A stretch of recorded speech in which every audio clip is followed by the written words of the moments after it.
যার মা নাই পৃথিবীতে তার কেউ নাই। মায়ের মতো আদর সোহাগ কেউ করেন। কোটি কোটি টাকা আছে, মায়ের আদর নাই। সেই মানুষটা মায়ের ভালোবাসা পাওয়ার জন্য আকুতি মিনতি করে। যার মা চইলা গেছে, যে এতিম হইয়া গেছে, সে বুঝে মায়ের কি। যদি বলেন উদাহরণ, ফাহিমাল চৌধুরী এবার যে খেলা হইল বিপিএল সিলেট, তার যে মালিক ছিল, কত টাকা মানুষটার, তবু তার মায়ের জন্য মানে এত আকুতি মিনতি করে, প্রায় পোস্ট করে বা প্রায় ভিডিওতে বলে যে আমার যা কিছু আছে সব আমার মায়ের দোয়ায়, কিন্তু আমার মা নাই।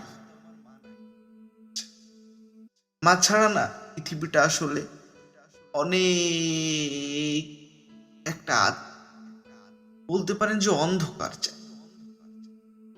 আজকে যদি বলি যাদের মা নাই তাদের পৃথিবীতে কেউ নাই। রিজিক মাহারা, হয়তো আস্তে আস্তে রিজিক বাইরে উঠবে, দিন দিন বড় হবে, অনেক মানুষে অনেক কিছু দিবে, টাকা পয়সা পোশাক আশা, কিন্তু ও ওর মায়ের ভালোবাসা পাইল না। ওর পৃথিবীতে মনে করেন যে ও একা হইয়া। এই যে বাস্তবতা, এতটুকু বয়সে, অল্প বয়সে যারা মা হারায় তা বোঝে মা জিনিসটা কি। আর মায়ের ভালোবাসার না কোনো তুলনা হয় না। আপনি যদি ভাবেন যে না অমুক তমুক, মায়ের সমানে কেউ হবে কোনো হইতে পারে না। পৃথিবীতে এমন নজির দেখা যায়নি আর যাবেও না। মায়ের সম্পর্কে কথা কি বলবো, উদাহরণটা এমন ভাবেই দেই। মা হলো পৃথিবীর এমন একটা মানুষ, সকল বিপদে সে সবার আগে বুঝে এবং আপনার পাশে দাঁড়ায়।